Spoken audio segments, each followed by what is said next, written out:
I was watching a clip on Norm Macdonald, the comedian who passed away a few years ago, and in it he's talking about like memory and how his father had an old video camera when he was a kid, and he used to like film home movies on that video camera, and it was really old and badly pixelated. And Norm Macdonald was saying that he looked at it years later, the recording, and the recording was just really, really bad. It was only like 20 seconds of footage, and it was very poor quality, very pixelated.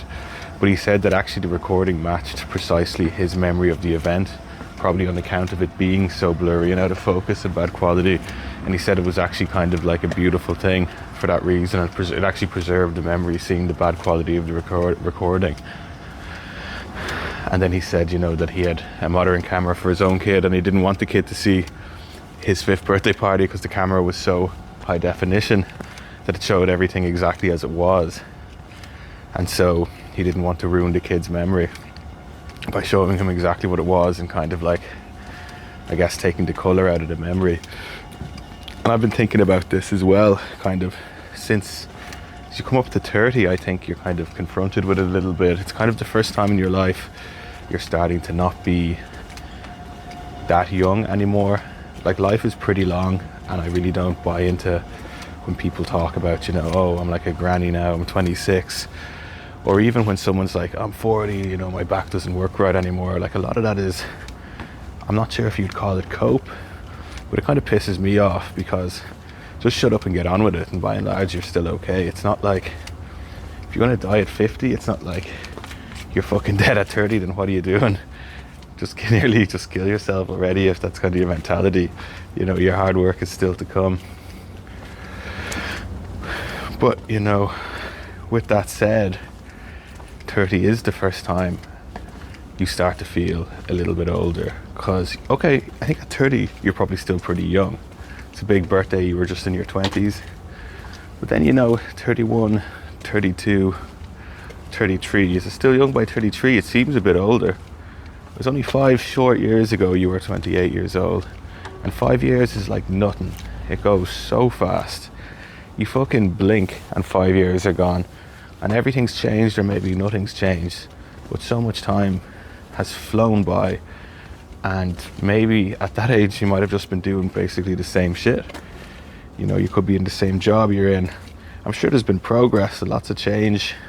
Everything's always changing, but at the same time, when you become an adult, everything starts to kind of stay the same. And childhood and your youth becomes like this island, retreating and retreating into the fog as you sail away from it on the sea. And all you're suddenly left with are these kind of like memories, and you kind of try to grasp, I guess, at them and actually preserve them, and actually they start to become very cherished. You know, like, there are places I, as an adult, wouldn't want to go back to, simply because of the good memories I have in those places when I was a child. Like, I was actually with my wife, and we were kind of looking, tentatively starting to look for houses at the moment. And I was telling her, you know, that I really always love, we were looking through a certain area, and I said I have a lot of fond associations with this part of the town, because when I was a kid, you know, I went to school near here, and I just have these golden memories as a kid of like the orange sun and the kind of simple joy of like going to a friend's house. You know, everything was still accounted for. You know, everyone that should still be alive was still alive. You know, nothing too fucked had happened yet. And it was like it was going to last forever. And, you know, the funny thing about it is, you think back now, it really did fucking last forever. Even now, you know, 20 years later, I'm still thinking about those times.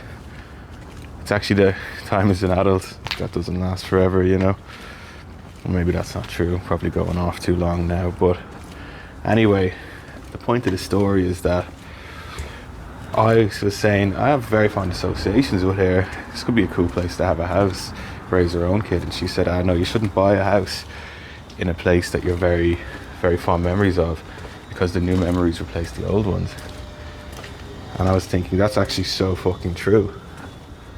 It's so true. And that's happened with me in the past too. Say you visit a country when you're a bit younger, and then you go, you have all these fond memories and the feeling of it and all in your mind, and then when you go back, it's like not being a downer, it's still good or whatever. Maybe you go to a place when you're like 18 with your friends, you go back when you're like 28. I mean, fuck, it's still fun, but you know, you kind of pave, it's like paving over to some degree the memories in your mind, and then you nearly regret because you suddenly have to stop it harder to recall the fonder memories from the first time. And actually, you know, you find that the sweeter memories get kind of sweeter as they age in some ways as well. You know, even times that I know were tough because they weren't that long ago, maybe 8 or 9 years ago, when objectively speaking I wasn't as happy a place maybe as I am now. I look back on it, and this is, I guess, the rose-coloured glasses comment. You look back on it and it's amazing how the bad drops away and you start to see the good. And some people call that a coping mechanism, but I don't know. If it is a coping mechanism, it's a pretty beautiful coping mechanism, because when you think of like eternity and life going on forever and ever, maybe from one person's perspective it is a kind of form of paradise. I think it's nice actually that the good is what actually lasts, and the unpleasant memories, by and large, in the normal course of things, do sort of fade. Now maybe I'm kind of nitpicking that, or maybe I'm over exaggerating that, because of course, you know these people, and they could do 9 nice things for you and 1 nasty thing. And of course, what's the thing you'll often remember about them? You'll remember the nasty thing. But maybe that's like a survival mechanism or something. I think people are a bit different to life. But yeah, it's just nostalgia has taken over me again. And it's not so much a living, active nostalgia. It's like a mourning form of nostalgia. Mourning is in mourning, like a kind of active grief for oneself, which sounds narcissistic, but I think it's more grief for a certain time and place and all that went with it, including all those people, you know, all the people who aren't here anymore. Because you kind of come into life with your roster and you kind of think, you know, this is exactly how it should be. And then everyone else after, at a certain point, it becomes like a new character in a later season of a show. I'm being a bit over the top here, but it doesn't quite feel the same, you know. And you kind of think back to the earlier seasons of the show with a certain comfort. It seems like that's the way a lot of things go, you know. It's not to say everything gets worse or you can't find happiness in the present. And I do think it's very important in life to have something to look forward to. To allude back to my earlier video on meditation, I'm not necessarily a big fan of living in the present. The present to me always felt very cold and kind of too quiet and dead. You know, that's another thing Norm Macdonald said. He said, you know, who's in the present all the time is people with Alzheimer's, which is kind of a fucking nightmare. Now maybe it's not necessarily a nightmare for them, or maybe it is, but it's kind of a nightmare for everyone around them. I don't think we necessarily should torture ourselves aspiring to a present that's fucking is gone as soon as you come near it. Fuck that, like, let's just get on with stuff we can actually count on, you know.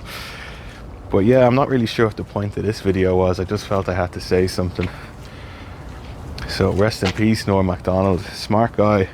I can't say I always understood his comedy, but he certainly can get the brain going on certain things.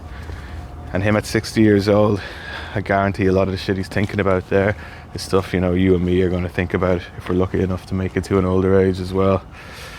Yeah, so we're all in this game, boys and girls. So catch you later.